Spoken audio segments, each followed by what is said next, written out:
반갑습니다. 오늘은 5월 9일 이제 금요일 말씀입니다. 시편 119편 129절에서 144절까지 말씀. 말씀의 문이 열려 빛이 마음에 비출 때, 말씀의 문이 열려 빛이 마음에 비출 때라는 제목으로 말씀 나누도록 하겠습니다. 자, 우리가 이제, 사실, 그쵸. 교회를 오래 다니면서도 참 그 놀라운 것들 중에 하나는 무엇이냐면은, 여러분들 그런 거 이해되시는지 모르겠어요. 내가 어느 날 어떻게 예수를 믿게 되었는지들이 기억이 나세요? 내가 어떻게 하나님을 믿게 되었는지 기억이 나시는가요? 저희 딸이 물어보거든요.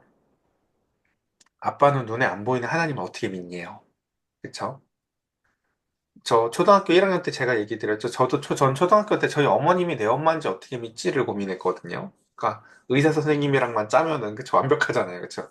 내가 그걸 증명할 방법이 없잖아요. 근데 눈에 보이는 엄마도 이제 한 번쯤 의심을 해보는 게 이제 그 나이 때의 사고인데 눈에 보이지 않는 하나님을 믿는다는 걸 어떻게 설명할 수 있을까요? 놀랍게도 그 가운데서 하나님을 그 아이에게 어떻게 설명할 수 있는 방법이 별로 없어요. 저도 기억에 제가 하나님을 믿게 된 게 누구의 설명을 듣고가 아니라 말씀을 듣고 나서였어요. 그래서 제가 아이한테 먼저 설명을 그렇게 했어요.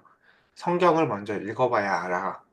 말씀을 먼저 듣고 그 가운데서 성경이 들려질 때 그때 비로소 깨달아진단다 라고밖에 설명을 못해요. 목사인 저도. 자, 오늘 이 시간에 나타나는 이제 오늘 나눌 말씀들이 그런 거예요. 어느 날 말씀의 문이 열려서 그 가운데서 말씀의 문이 열린다는 건 그 지혜 학교 혹은 하나님의 나라의 문이 그 하나님의 나라가 있다면 밖에서 그 가운데서 이제 문을 찾는 거죠. 근데 그 문이 뭐예요? 말씀이라는 거예요. 성경책, 말씀. 그래서 말씀의 문을 여는 거죠. 여러분들이 어느 날 인생을 살면서 이 사람 저 사람 의지해보고 내 힘대로 다 살아봤는데 정말 그냥 정말 이상한 생각이 든다고 쳐보자고요. 야, 씨, 말씀의 길이 있을까 하고 성경을 피는 그런 이상한 짓을 한다고 쳐보자고요. 그게 이제 지혜학교의 문을 여는 거예요. 그래서 말씀의 문이 열렸는데 말씀의 문을 열고 내가 그 말씀의 길을 묻고 싶어서 말씀을 읽기 시작하면 놀랍게도 그 가운데서 성령께서 임재하셔서 말씀으로부터 나타나는 빛이 마음에 비추기 시작을 합니다. 그리고 그때서야 비로소 말씀이 무엇이구나라는 것을 알게 되는데요. 오늘 그 말씀들 한번 좀 살펴보도록 하겠습니다. 주의 증거들은 놀라움으로라고 해서 오늘 이제 그 히브리 알파벳 페에 대해서 이제 페에 해당하는 단어인 펠라우트 놀랍다라는 거죠. 말씀이 놀랍다는 거예요. 왜 말씀이 놀랍냐면은 내 영혼이 이를 지키나이다라고 얘기합니다. 말씀이 놀라운 이유가 뭐냐면은 내가 어느 날 이제 하나님을 믿게 되었고, 내가 하나님의 자녀로 살아가고 있는데, 그 모든 원인이, 내가 지혜로우니까 그렇지, 라고 착각할 수 있는데 그게 아니라는 거예요. 그러니까 제가 어린 시절 때, 중고등학교 시절 때 제일 잘했다고 생각하는 것 중에 하나가 제가 늘 한 살 많은 형 누나들이랑 어울리길 좋아했거든요. 제 동기들하고도 잘 놀았지만. 근데 제가 한 살 많은 형 누나들이랑 어울리면서 참 잘했다고 생각하는 게 뭐냐면은 그러니까 뭐든지 늘 도움이 많이 됐고 늘 뭔가 정보가 빨랐었어요. 이때 되면 이런 걸 배운다고 하는구나. 이때 미리 이걸 준비하라고 하는구나. 저보다 딱 1년 빨리 산 사람들이랑 어울리니까 그런 것들이 있었거든요. 마찬가지로 그 가운데서 말씀은요, 우리의 인생을 통찰하고 계신 하나님께서 우리에게 주시는 어떻게 보면 선행 정보 같은 것들이 그 안에 담겨져 있어요. 얘야, 인생에 그런 것들 다 일시적인 거란다. 정말 영원하고 중요한 거 그런 거란다. 정말 중요한 거 이거란다. 라는 거죠. 그래서 그 가운데, 그래서 이 사람이 이런 얘기를 하는 거예요. 지금 이 시인은요, 내가 하나님을 믿게 된 원인이 그 가운데서 내가 현명해서, 아까 그러니까 제 상황으로 따지면 내가 현명해서 나보다 한 살 많은 형 누나들이랑 어울린 거지 라고 얘기하는 게 아니라 내가 하나님을 믿게 된 게 내가 현명해서 하나님을 골라서 믿은 거지 라고 이야기하는 게 아니라 그냥 어느 날 내가 말씀을 듣는데 그 말씀이 너무나 놀라워서 그 말씀이 나를 믿게 인도했다라는 것을 이해하는 것이에요. 여러분들 자신에게 한번 투영해서 생각해 보세요. 내가 너무 지혜로워서 하나님을 찾으려고 막 사색하다가 성경을 보면서 이게 그 하나님의 말씀이군 하고 깨달았나요? 아니에요. 그냥 말씀을 읽는데 이 말씀이 하나님의 말씀이라는 게 알아졌을 거예요. 그래서 그 가운데서 130절은 이렇게 얘기하죠. 주의 말씀을 열면 빛이 비추어 우둔한 사람을 깨닫게 하나이다. 이게 바로 자기 자신에 대한 이야기예요. 지혜학교에 그 상상을 해보세요. 지혜학교에 출입문이 있어요. 근데 지혜학교의 출입문이 바로 말씀이라는 거예요. 말씀이라는 문을 여니까 그 가운데서 지혜의 빛이 확 비추는데 그게 말씀이 그 가운데서 마음속에 비추는 그 경험. 이거를 저도 설명할 방법이 없어요. 저한테 이 경험은 중학교 시절에 새벽 예배 갔을 때 그냥 그 인자한 전도사님이 여러분 하면서 그냥 아침에 정말 밍숭맹숭한 새벽 예배 드렸어요. 그 밍숭맹숭한 새벽 예배에 간절한 마음으로 새벽 예배에 갔는데 그분이 그냥 이제 자기 차례가 돼서 새벽 예배에 나오셔서 이렇게 한 말씀이 한마디가 이거였어요. 우린 예수님은 포도나무고 우리는 가지입니다. 근데 그 한마디가 마음을 확 열어 제끼고 그 가운데서 제 마음속에 확 비치면서 그다음부터 무슨 마치 예수님하고 무전기 통화하듯이 하루 종일 예수님하고 대화하면서 살았어요. 예수님, 저는 가지래요.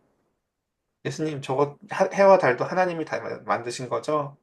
예수님, 얼마나 어떻게 사랑하고 살아야 돼요? 예수님, 제 마음속에 이 부어진 사랑 이거 지금 주님이 부어주신 거죠? 라고 하면서 학교도 일찍 가서 친구들 막 책상도 닦고 했던 기억이 나요. 자, 바로 이 경험을 저도 누구한테 이제 늘 제 경험을 비추어서 이렇게 설명을 하긴 하지만 이거 지금 여기에 뭐가 없어요, 여러분. 제 노력이 없죠. 그냥 그런 거예요. 그러니까 교회를 10년, 20년, 30년을 다녀도 그 포도나무 가지 이야기를 모르는 사람은 없잖아요. 그렇죠? 근데 그게 자신의 인생을 바꾼 사람은 많지가 않아요. 말씀이 내 인생을 바꿨다. 그러니까 제가 이걸 예전에 그래서 늘 이렇게 설명을 했어요. 우리가 사도신경의 첫 번째 전능하사 천지를 창조하신 어쩌고저쩌고 막 암송은 하지만요. 하나님이 전능하심으로 말미암아 내게 두려움이 없는 사람. 그러니까 영적 지식을 배우잖아요. 뭐 하나님의 공의적 속성, 비공의적 속성, 하나님은 거룩하시고 의로우시고 이런 걸 지식으로 배우는 게 뭐가 유익하냐고요. 마치 제가 맨날 얘기해요. 그 어린이 대공원에 코끼리가 있고 호랑이가 있고 곰이 있고 원숭이가 있고 그 안 중요해요. 그 하나님에 대한 영적 지식이 나에게 믿음이 되어서 하나님의 전능함 때문에 내가 두려움이 없고 하나님의 사랑 때문에 내가 사랑에 빠져 살아가고 하나님의 영광스러움 때문에 내가 그 가운데서 마음의 즐거움과 기쁨이 있는 그 믿음. 그러니까 이게 참 하나님의 말씀의 놀라움이라는 거죠. 시인은 지금 이걸 노래하고 있는 거예요. 내가 어떻게 하나님 믿게 됐지? 바로 그 말씀의 놀라움 때문에 라는 거죠.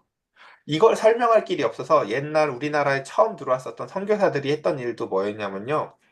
성경을 가르치기에 앞서서 성경을 번역하고 나면 일의 한 절반 이상이 끝났다고 생각을 했어요. 번역해놓은 성경을 이 사람들한테 주기만 하면 이들이 그거 알고 성경이 알아서 일을 할 거야 라는 성경의 자증성을 믿었어요. 자, 그래서 보면 그 다음 좀 더 이어서 보도록 하겠습니다. 내가 주의 계명들을 사모함으로 내가 입을 열고 헐떡였나이다 라고 하면서 이 말씀의 그 놀라운 증거됨, 말씀의 그 빛이 마음에 비춘 사람은요, 그 말씀을 사모함으로 날마다 날마다 입을 열고 그것을 헐떡이는 애타는 모습을 보인다는 것이에요. 그리고 그 말씀을 듣기를 사모하고 그 다음에 주의 이름을 사랑하는 자들에게 베푸시던 대로 내게 돌이키사 내게 은혜를 베푸소서라고 하면서 그 은혜를 갈망합니다. 자, 그 다음 보겠습니다. 나의 발걸음을 주의 말씀에 굳게 세우시고 어떤 죄악도 나를 주관하지 못하게 하소서. 이 사람에게 한 가지 소망이 생겼어요. 뭐냐면은 말씀에 빛이 비춰서 있는 자신이 이제 이런 거죠. 뭔가 커밍아웃 하게 된 어떤 사람이랑 비슷해요. 근데 자신이 원래는 죄악이 나를 주관했었다라는 걸 알아요. 나는 원래 죄악이 나를 주관해서 거짓말도 잘하고 아주 나는 얌생이었어 원래. 이기적이고 거짓말도 잘하고 아주 치사스러운 존재고 이게 자신의 원래 자의식이에요. 내가 원래 그런 사람이라는 걸 알았는데 만유의 주가 마치 눈이 만개 달린 신처럼 온 세상을 다 보고 계시고 내 마음까지도 통찰하고 감찰하고 계시다는 것을 알면서 이제 더 이상 사람의 눈을 속이는 죄악의 노예로 사는 것이 아니라 하나님의 종으로 살기를 원해요. 그래서 뭐라고 요구를 해요? 하나님, 말씀을 내 마음 안에 굳게 등대처럼 세우셔서 그 빛으로 말미암아 어떤 죄악도 나를 주관하지 못하게 하여 주시옵소서. 하나님을 속이는 삶을 살 수 없다는 것도 알고 하나님을 속이고 싶은 마음도 없습니다. 죄악이 나를 더 이상 주관하지 않게 해주세요. 라고 자신의 존재와 자신의 정체성이 변화되어지는 것을 경험합니다. 그러니까 교회 다니면서 제일 괴로운 사람이 어떤 사람들이냐면요. 이 정체성이 변화 안 되는 사람들이에요. 아직도 이기적인 욕구와 자기 이익에만 빠졌는데 교회는 다녀요. 그게 얼마나 괴롭겠어요. 그쵸? 저 말씀은 그 가운데서 하나님의 뜻대로 살 것들을 요구하시면서 수많은 말을 하는데 뭐 이거 뭐라고 수많은 말씀들이 다 이그노어 다 그냥 무시돼요. 그냥 다. 그러다가 내 이익이랑 맞아 떨어지는 것 같은 말씀들만 갑자기 축복의 말씀 아멘 박수를 쳐요. 그렇게 교회를 다니는 사람들 여러분 얼마나 힘들겠어요. 그것도요. 그렇죠? 설교하는 목회자 입장에서도 그래요. 여러분들이 그렇지 않을 거라는 걸 제가 믿고 모든 말씀을 순서대로 강의하니까 설교하는 사람도 편해요. 좋은 말씀이 여러분들한테 좋든 나쁘든 하나님의 모든 사랑의 말씀이라는 걸 믿고 우리는 다 모든 말씀을 다 똑같이 전하니까요. 근데 성도들이 좋아할 말씀을 골라야 된다고 생각을 해보세요. 끔찍합니다. 예. 이 사람 이런 사정이 있어서 이 말씀 안 되고 저 사람 저런 사정이 있어서 말씀 하나씩 빼기 시작하라면요. 말씀 들을 게 없을 거예요, 아마요. 이 가운데에서 그래서 이 사람은 이런 얘기를 하죠. 내가 어떠한 죄악에서도 더 이상 이제 얽매여서 살기 싫습니다. 하나님이 주관하는 삶을 원합니다. 라는 것이에요. 여기서 한 가지 질문을 하고 넘어갑시다. 여러분은 무엇의 주관이 되길 원합니까? 직장에서 주는 월급이 우리를 주관할지도 모르겠어요. 더 많은 돈을 주는 곳으로 다녔으면 좋겠다. 더 많은 동네, 더 좋은 환경의 동네에서 살았으면 좋겠다. 시인이 갖고 있는 소망은 뭐라고요? 내 이기적인 욕구나 어리석음이나 허탄하고 망령된 신화가 나를 그 가운데에서 바람에 나는 겨처럼 나를 주관하는 것이 아니라 영원한 반석이신 진리 하나님의 말씀이 나를 주관하셨으면 좋겠다는 것이 이 시인의 소망입니다. 그래서 그 가운데서 134절 사람의 박해에서 나를 구원하소서. 근데 문제는 뭐예요? 그렇게 살려고 하다 보니까 무엇이 있어요? 사람들의 박해가 있다는 거예요. 이 사람들은 왜 박해를 할까요? 여러분들 그쵸? 우리가 예수님 얘기를 세상 사람들한테 하면 세상 사람들이 비웃죠. 예. 근데 그 세상 사람들도 똑같이 신으로 섬기는 게 돈이거든요. 우리가 돈을 비웃잖아요. 그 사람들도 화내요. 야, 이 자식들 이거 돈을 우습게 여기네. 돈이 얼마나 귀한 건데 라고요. 예. 똑같이 얘기해 주세요. 네가 돈을 신으로 섬기듯이 나는 하나님을 신으로 섬긴다 라는 거죠. 그래서 우리가 이 세상 가운데에서 돈 벌려고 돈을 신으로 섬길 때에도 있는 박해가 있지만요. 하나님을 하나님으로 섬길 때에 오는 또 박해들이 있어요. 그래서 그리하시면 내가 주의 법도를 지키리이다. 주의 얼굴을 주의 종에게 비추시고 라고 하면서 지금 이 사람이 간절히 원하는 게 뭡니까? 말씀의 빛이 자신의 얼굴에 비추어서 그 가운데서 마음의 즐거움과 기쁨으로 하나님의 말씀을 배우는 하나님과 교제의 즐거움만을 이 사람은 원해요. 그래서 주의 율례로 나를 가르치소서라고 하면서 말씀을 배우는 즐거움이 있다는 거죠. 저는 여러분들 참 신기해요. 시편 119편 지금 제가 우리 매주 말씀이 뭐 다르나요? 맨날 말씀 좋아야 이 말을 내가 지금 며칠째 설교하고 있잖아요. 똑같은 말씀. 그쵸? 설교하는 사람 얼마나 힘든지 아세요, 이거? 똑같은 이야기를, 이 사람 같은 얘기 맨날 하잖아요, 지금. 그쵸? 근데 그 가운데서 같은 이야기지만 각도가 계속 다른 거 아시겠어요? 배추김치 같이, 깍두기 같이, 총각김치 같이, 그쵸? 파김치 같이. 말씀이 좋은 각도가 다 달라요. 매일매일 말씀이요. 자세히 보면요. 알파벳 하나하나마다. 그래서 136절 그들이 주의 법을 지키지 아니하므로 내 눈물이 시냇물 같이 흐르나이다 라고 하면서 근데 중요한 건 뭐냐면 이 시인이 그 가운데서 하나님을 사랑하게 되어서 이제 더 이상 악의 노예가 아니라 하나님의 종으로 사는데 내가 사는 세상은 여전히 어때요? 하나님의 법을 외면하는 세상 가운데에서 살고 있죠. 사람이 보지 아니하면 남을 속이고 그 가운데서 이런저런 것들 그러니까 그때 이 시인이 뭐라고 얘기해요? 나는 지금 하나님의 법을 사랑해서 이렇게 사랑하는데 세상이 그렇지 않은 게 너무 슬프다는 거죠. 내가 살아가는 세상이 그렇지 않다는 거. 그래서 이 사람은 내 눈물이 시냇물 같이 흐른다라고 얘기해요. 이게 마치 뭐하고 같냐면 이거예요. 낮에 우리가 은혜를 받아요. 그래서 태양처럼 쨍쨍 빛나는 세상을 우리가 살아가요. 마치 교회에서. 그러다 이제 세상에 돌아가고 가정에 돌아가서 살아보니까 내 존재가 달빛 같다는 걸 경험해요. 은혜는 받아서 조금 빛은 나는데 이거 가지고 세상을 밝게 비추지는 못해요, 사실요. 내 삶 하나 가지고는. 근데 빛이 없는 건 아니에요. 분명히 있어요. 내 안에 그 반사되는 빛이 있기는 있어요. 그러니까 그게 좀 슬픈 거예요. 하나님, 이 빛 가지고 세상을 바꿀 수 있을까요? 이 빛 갖고 자녀들을 설득할 수 있을까요? 이 빛 가지고 세상에 어떻게 하나님의 영광을 드러낼까요? 라고 하면서 그 슬픔이 있는 거죠. 그래서 보면 좀 더 보겠습니다. 그 다음 이제 짜덱, 그라는 이제 히브리어 알파벳인데 여기서 우리가 얘기하는 의라는 제다카가 나와요. 한번 봅시다. 여호와여 주는 의로우시고 주의 판단은 옳으니이다. 주께서 명령하신 증거들은 의롭고 지극히 성실하니이다. 라고 하며 이 사람에게 있는 소망이 무엇이냐면요. 하나님은 영원하시고 의로우시다는 것이에요.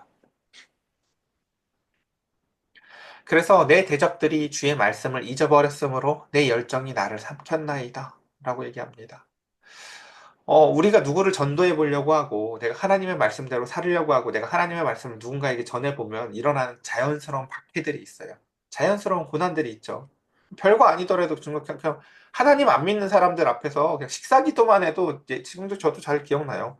예전에 건설 현장에서 일을 할 때, 제가 식사 기도할 때마다 옆에서 사람들이 뭐라고 조롱했냐면, 야, 쟤는 왜 자냐? 막 이러더라고요. 야, 막내야, 너 왜 자냐? 막 이래요. 기도하는 거 뻔히 알면서. 그렇죠.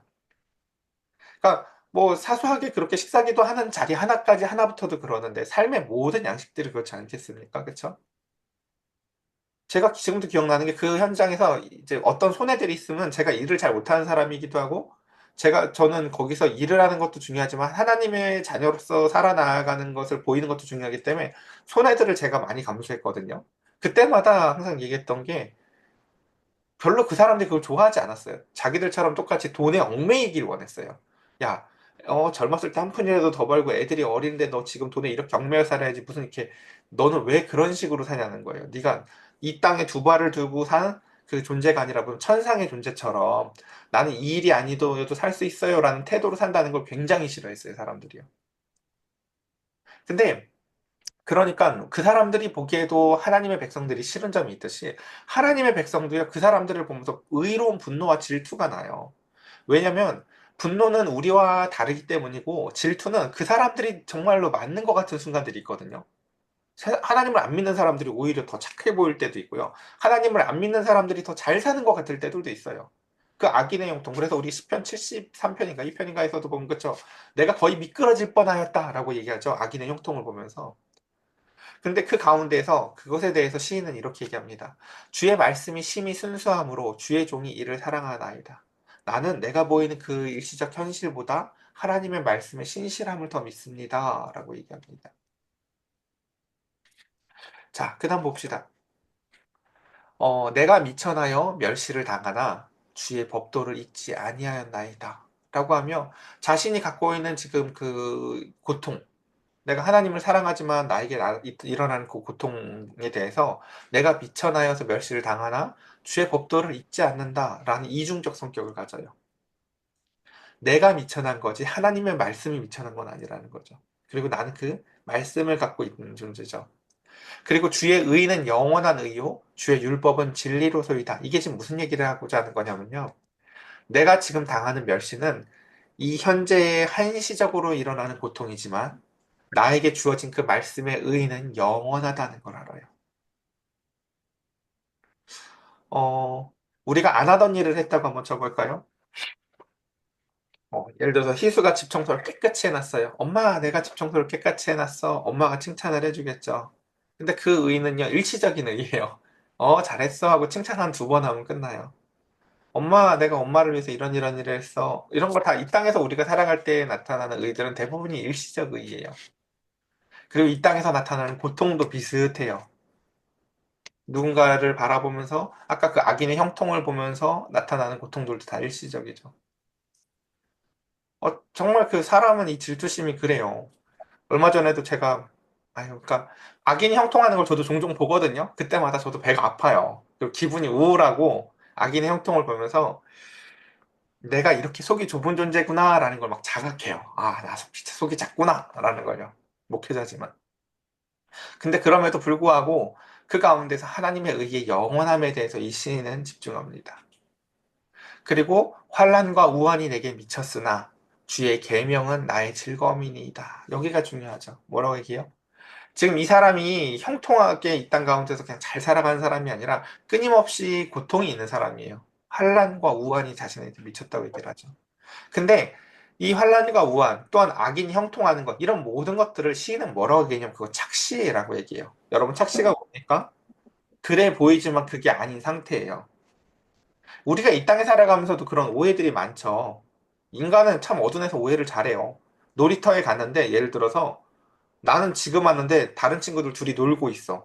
근데 마음이 조금만 삐뚤어지면 그게 어떻게 돼 보이는 줄 아세요? 쟤네 둘이 나만 따돌리고 자기들끼리만 놀고 있네. 이렇게 보일 수도 있고요. 걔네들 방금 따로 온 애들일 수도 있어요, 심지어요. 그러니까 근데 제가 상담해 보면서 정말 많이 느낀 게 뭐냐면 인간은요 이런 오해들을 서로 진짜 많이 하고 살아요. 서로 알지 못한 오해들을. 마찬가지예요. 하나님은요 이것에 대해서 이렇게 악인이 형통해 보여? 그거 너 지금 잠깐 잘못 보는 거야 라고 얘기하시는 거예요. 잠깐 그래 보이는 거지. 그거 그런 거 아니야. 라는 거예요. 시편은 그걸 뭐라고 얘기해요? 바람에 나는 겨 같은 거야. 저거 다 속을 까보면 아무것도 없어. 라고 얘기해요. 그러면 주의 계명은 나의 즐거움이니이다. 라고 하면 이 사람은 이 땅에서 영원이라는 곳에 무지개 같은 그 하나님의 은혜에 잇대어서 살아가는 거죠. 그래서 그 마음의 즐거움을 가지고 살아요. 아무것도 없는 것 같은 사람인데 모든 것을 가진 것처럼 살아요. 제가 하나님을 믿으면서 늘 고백하는 은혜가 바로 이거예요.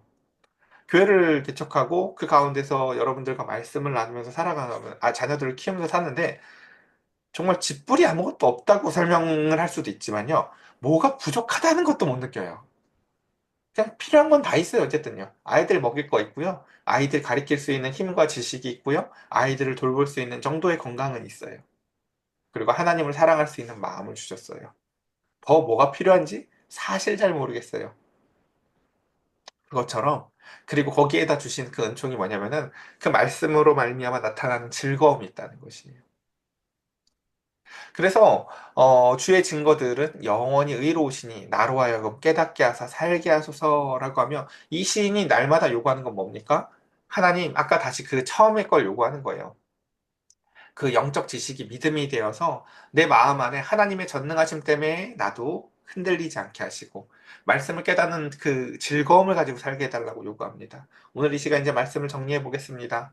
여러분 먼저 이렇게 두 가지를 기도했으면 좋겠습니다. 첫 번째는 말씀의 문 너머로 비추는 빛이 마음에 비춰지는 은혜를 경험하게 해달라고.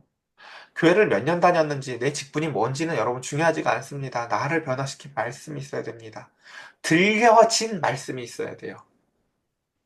내가 인생의 문제에 있어서 길을 묻고 싶어서 말씀의 문을 열었을 때 가난한 내 심령에 들려진 말씀 말입니다.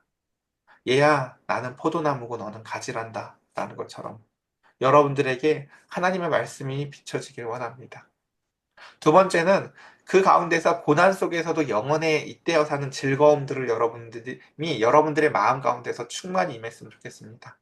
그래서 여러분들의 삶이 아니라 여러분들의 마음과 여러분들의 표정과 여러분들에게 그와 같은 마음의 즐거움으로 말미암은 은총이 가득한 삶을 살 수 있기를 이 시간 간절히 축복합니다. 우리 함께 같이 이 시간 기도할까요?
제가 기도드리겠습니다. 하나님, 우리의 삶은 참으로 복잡하고, 우리의 마음은 수많은 먼지와 찌꺼기 같은 부유물 같이 이런저런 근심과 걱정과 고민들이 많습니다. 가시엉겅퀴 같이 세상의 염려와 재리가 한쪽에는 자리 잡아 있고, 한쪽에는 상처와 아픔이라는 돌멩이들이 한쪽을 또 차지하기도 합니다. 그 가운데 하나님 말씀의 길을 물어 우리의 손이 성경을 붙잡고 말씀을 열어 하나님 앞에 마음을 모으고 무릎을 꿇어 길을 묻는 순간 하나님께서는 신실하심으로 영원히 의로우신 말씀으로 우리에게 응답하여 주십니다. 사랑하는 내 딸아, 사랑하는 내 아들아, 내가 너를 사랑하고 그 영원한 말씀을 통하여 내가 너에게 이 땅에서 고난도 이겨낼 수 있고 모든 것 가운데서 기쁨을 갖고 살아나갈 수 있는 마음의 즐거움과 평안을 너에게 주노라 말씀하십니다. 시편 119편 하나님 말씀을 사랑한다는 이야기를 이렇게 길게 이야기합니다. 주님, 우리도 이렇게 말씀 사랑하며 살게 하여 주시옵소서. 우리 주 예수 그리스도의 이름으로 기도드렸사옵나이다. 아멘.